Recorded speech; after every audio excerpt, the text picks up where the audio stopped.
This could well be the largest metropolis on Earth. It's certainly one of the fastest growing and most successful, an extraordinary social experiment by the Chinese government. Its name is Chongqing, and the chances are you've never even heard of it.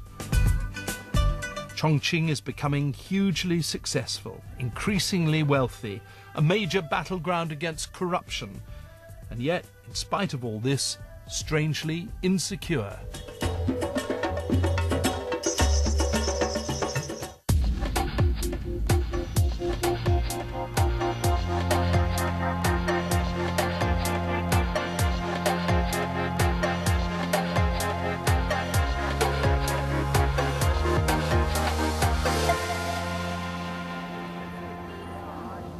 This is Paradise Walk, the very heart of the new Chongqing.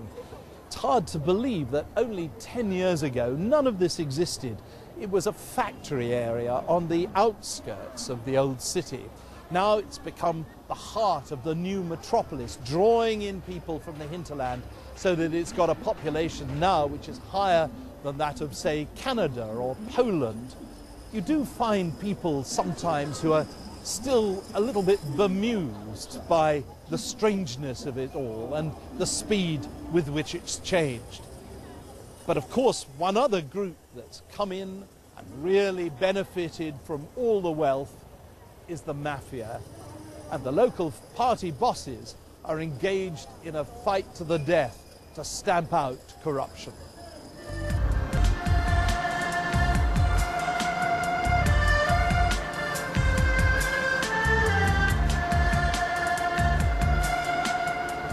Throughout China's entire 5,000-year history, people have lived here at the confluence of the Yangtze and the Jialing rivers.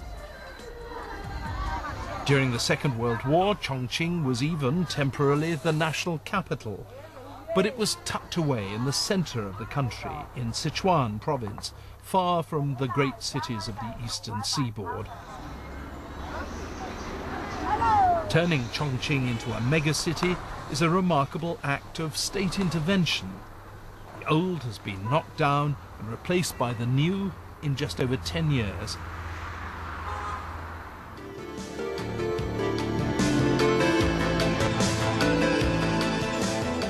Only a government with plenty of money and not much need to worry about public opinion could do it.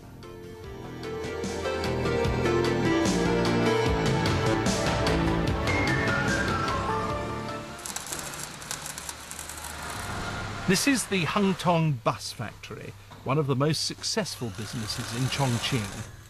The city has been ordered to specialize in green technology, and Hangtong is a leading example. Its buses are fueled by compressed natural gas. As you can see, the factory is hugely labor-intensive. The company was founded back in 1939, and it survived the war and even the years of communism as a family business, run by 3 generations of the Deng family, even though technically it's state-owned. Deng Ping, the second generation, is the overall boss. This is his son, Deng Kai. Family company, in a way, even though it's state-owned. Let's say it's a big family company. Yes, yes. British educated, sharply dressed, with an understanding of the outside world which is new in modern China. People like him are known, with maybe a touch of resentment, as the princelings. He's only 27. You get the impression that Deng Kai no longer quite fits into the old system here. His time in Britain has given him new ideas, new ambitions. Now he's preparing himself to be part of the governing elite, but not an exclusively communist one of the kind his father and grandfather belonged to. After I came back from England, I still feels like that it is quite important and quite necessary to be involved in politics. So I've been elected to be a people's representative in People's Congress in China. It's called Zhengxie. It's other than Communist Party. There's other parties have a consulting responsibility. I'm part of that organization right now. So involved in some politics, yes. So, and this is a good starting off point, of course, for a political career, presumably. Well, it's a good tool to get to know the system, to get to know the country, to get to know how to do well in the environment better, I guess.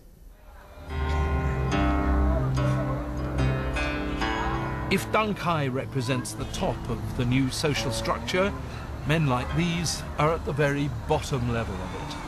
They're usually the newest arrivals in Chongqing from the countryside. Bang bang men, they're known as, with more than a touch of contempt. They do the heavy lifting here.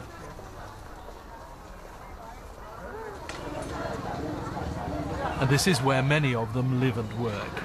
It's called 18 steps, because 18 is what Chinese people say when they mean a lot. It's Chinese life in the raw, very much as it has been for countless generations. Colourful and deeply attractive to outsiders, but perhaps less so to the people who have actually to live here. Within weeks, the authorities will knock down the 18 steps area and build new office blocks here. The locals will be rehoused. At present, the new immigrants live pretty rough. One of the Bang Bang men invited us into the doss house where he lived, so we could see for ourselves. It looks as though it's been here throughout history. In fact, it was built by the brand new communist government in the early 1950s. It's only a century since plenty of European workers lived like this, but that's mostly gone now. Not in China. And everybody is also a porter, Bang Bang porter. 15 people live here, they tell me, crammed in like sardines. How much does each person pay to live here? To sleep here, they each pay a daily amount of 1 yuan. They use the slang term kwecha. 2 kwecha if they cook on the premises. They earn around 40 a day, £4. It's a tiny amount, but their living costs are so low that most of it is spending money. No wonder they look happy. Chongqing's success is based on people like these. Because they're paid so little, they can produce goods at prices that beat those of almost every other country on earth. At present, the supply of cheap labour from the rural hinterland seems inexhaustible. But, as we've seen in countries like Japan, economic success raises living standards to levels where labour isn't necessarily cheap any longer.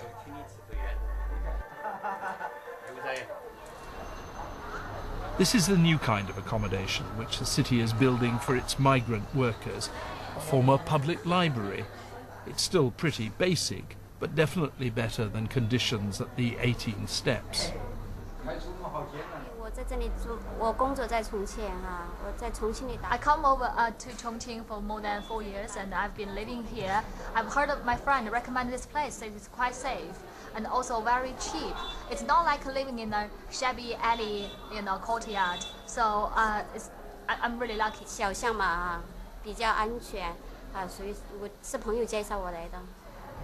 Once upon a time, a portrait of Mao Zedong might have hung here. The main figure in this picture is altogether different. Bo Xilai is the overall boss of Chongqing.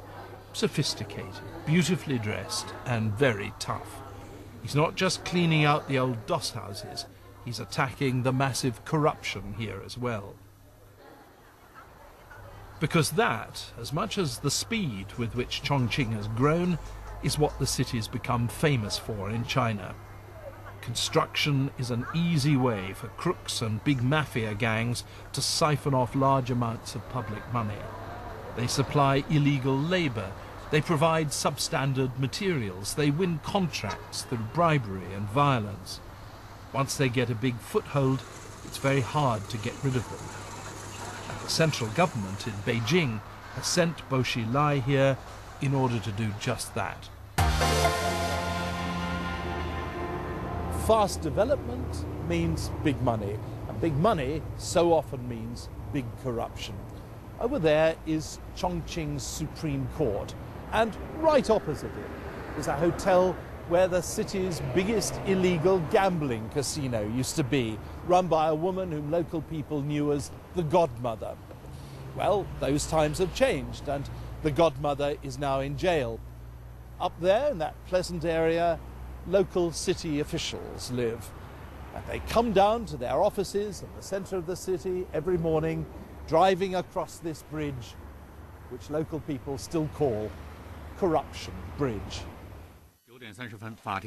This is the Godmother herself, at the biggest of the corruption trials so far, last November. Xie Caiping got 18 years for illegal gambling, bribery and drug dealing.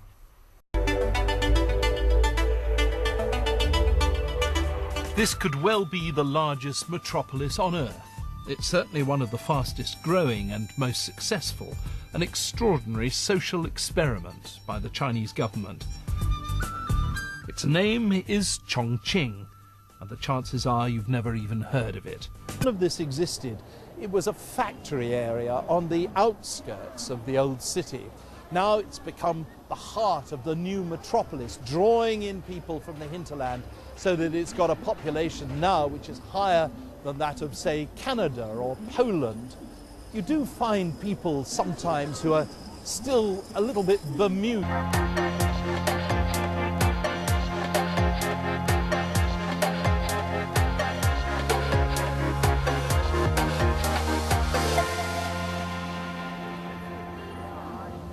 This is Paradise Walk, the very heart of the new Chongqing. It's hard to believe that only 10 years ago, numbed by the strangeness of it all and the speed with which it's changed. But of course, one other group that's come in and really benefited from all the wealth is the mafia. And the local party bosses are engaged in a fight to the death to stamp out corruption. Chongqing is becoming hugely successful, increasingly wealthy, a major battleground against corruption, and yet, in spite of all this, strangely insecure.